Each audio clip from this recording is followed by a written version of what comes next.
Ahoy hoy, I am Captain Boomies with Boat Test, and I'm on a very unique vessel today. She's a SeaPiper 37, and I'm here with Justin from Seattle Yachts, who's gonna tell me way more about how this vessel came to be and what's going on with her super funky design. Justin, thank you so much for joining me. Thanks for being here. We're glad to have you. Where did the concept for this boat come from? So this boat was actually designed by a tech programmer down in California who wanted to create the most efficient hull in a unique space for an ultimate cruising experience. This boat, you told me, is trailerable. That's correct. That's wild. Can you talk to me about that? Yeah, so the beam on this boat is 8 feet, 6 inches. Triple axle trailer will do the trick. And this has been a highlighted feature in a very anticipated boat. We do have a couple that are floating around in the Midwest that go from different lakes and rivers and reservoirs. And it fits the bill for a lot of folks. And what was interesting was the market was shifting to more adventure. This is a wonderful coastal cruiser. Some of the owners groups are doing around the country. Some people are looking at the Northern Passage. We're actually getting a lot of interest from Europe for canal cruisers. I think you'll see this boat on rivers. I think you'll see them on some of the larger lakes. So one of the big highlights was the inside passage trip and the Great Loop. We were looking at what would be a Great Loop boat. The SeaPiper started to get kicked around. It was sent to the manufacturing group MMG out of Ohio. And that's where we started building the first SeaPipers. After a couple years, and of course the demand from COVID, production was slowed. We have a large facility in Anacortes, so we shipped the molds over here and started building it here in this small little cute town.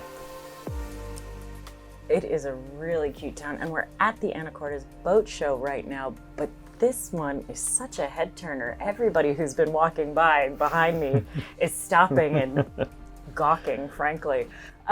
What's been unbelievably fun is we've had the opportunity to sea trial the boat for the last 2 or 3 weeks, and this is a waterfront community at its core. And people have seen the boat out. And so they've been on their own vessels, they've seen it from their houses. So when they get to the dock and they see the boat, they say, "It's here," you know? And what a way to start a conversation. It's here. Yeah. So she looks like a combination of those canal boats that you see in Europe and a tugboat almost. Whose brainchild brought those two things together? The gentleman's name is Rizzo, and he actually, like I said, he started to create the boat on an efficiency standpoint. I'm going to give you a statistic now which will melt most of everybody's brain because it does mine. This boat has a 1,000-mile range on 200 gallons of fuel. She's slippery. You watch this boat running at around 6-7 knots and you look behind you, there's barely a wake. So with that 1,000-mile efficiency, what kind of speeds are we talking about? We're talking about 5.5 to 6 knots, and that'll get you around 1,100 to just under 1,000 nautical miles. The boat can run up to 2,600 RPM, and I had it topped out right around 9.5 knots. So at that range, you're gonna get more akin to, say, 500 nautical miles. This boat is unbelievably easy to maneuver. It has a sizable rudder, and the rudder control is very good. It has bow and stern thrusters, and she walks quite well. What is the power source for getting that kind of mileage? It's a tricky little engine. It's actually called a Beta Marine. It's built on a Kubota platform, and it's marinized. So, these engines are used in commercial aspects all over the world. It has just enough horsepower to make sure that you have great capabilities, but at an efficient pace. So if I get really ambitious and trailer it to, say, South America, I can still find parts? Absolutely. Wow. And what's interesting is we actually have a boat that we launched. The owner was here the last 2 days. He'll probably be here today as well. He started his trip down in California, and he's currently at the south end of Mexico right now with the ambitions of going through the canal all the way up and through the Northern Passage. Wow, that's a lot for a relatively little boat. Without a doubt, this is a couple's cruiser, and it's very comfortable at that. We've had up to 6 people on this boat, and it was still comfortable for people to walk around. Talk to me about some of the features on this boat in particular. This boat in particular is Once again, unique. So we overbuilt this one for the first one. We call it a Little Northern Marine. The fit and finish, the high-end wood. This actually goes down for a Pullman berth as well. He has grandchildren, so he was trying to accommodate for his maximum dream and where they're going to go.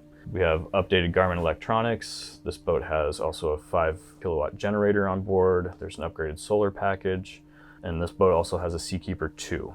SeaPiper 2 is a lovely thing to have on a boat that has an 8'6" beam. It helps take the roll out at lower RPMs. Now when we're up in a higher range, the torque of the wheel actually keeps the boat very, very stable. But if you get into a beam C state, it's nice to have that roll taken away. Absolutely. On the aft, I see that you've got a dinghy davit.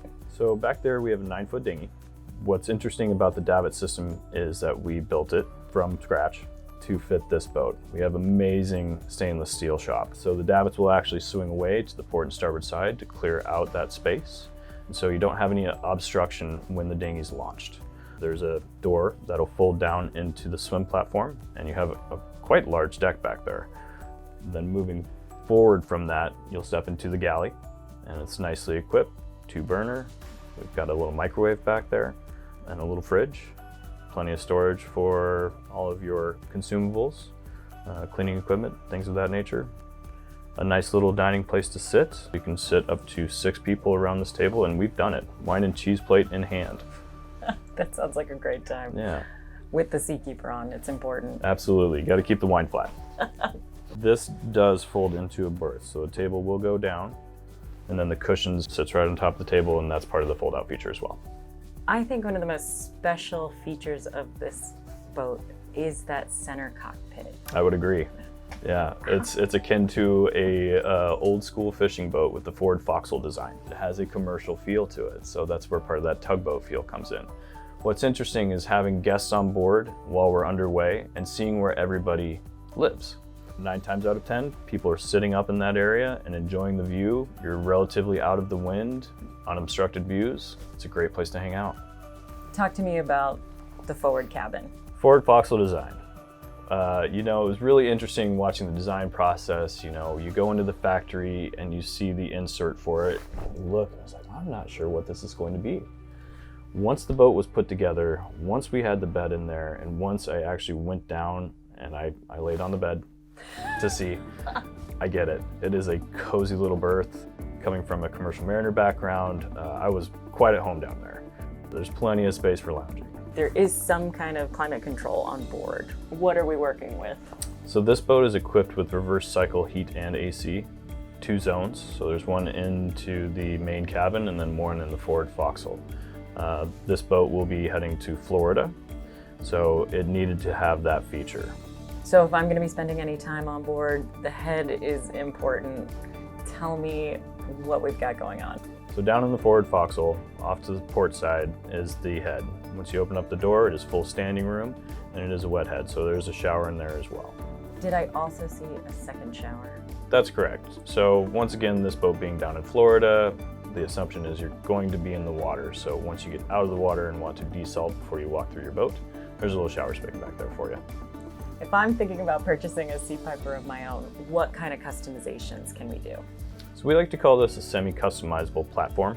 We like to say yes, and we'll make sure that we work with you to accommodate for price point and your luxury. So everything from the wood-laid interior, the type of flooring, the size of the generator. It's been overwhelming, the response that we've had from people that have more traditional boats, the Grand Banks, the Nordic tugs, things of that nature, start to shift their gaze and say, SeaPiper. And that's what we're really excited about. With the air draft she has, can she do things like the Eerie Canal? Absolutely. It can do the entire Great Loop and the Eerie Canal. It does have that full keel with the shoe that's protected, but the draft is shallow enough that you can really get into some tight places. I heard the term gunk hole the other day, and I think it's very appropriate. I love it. I think the appeal of a boat like this is going to be that you're getting all of the big adventure of some of these other coastal cruisers, but you're doing it while mitigating a lot of the costs that would come from a boat that has to stay in the water instead of getting trailered out. But you still have wild range with 1,000 nautical miles. I think this boat is going to appeal to really adventurous folk. Without a doubt. And what's interesting is at the price point of this boat and the capability, it allows you to live your dream sooner than you expected. Amazing. Thank you so much for your time, Justin. Absolutely. It was great to meet you. Thank you. I'm Captain Boomies. This is Boat Test. If you want more videos like this, go to BoatTEST.com. And keep in mind, life is better on a boat.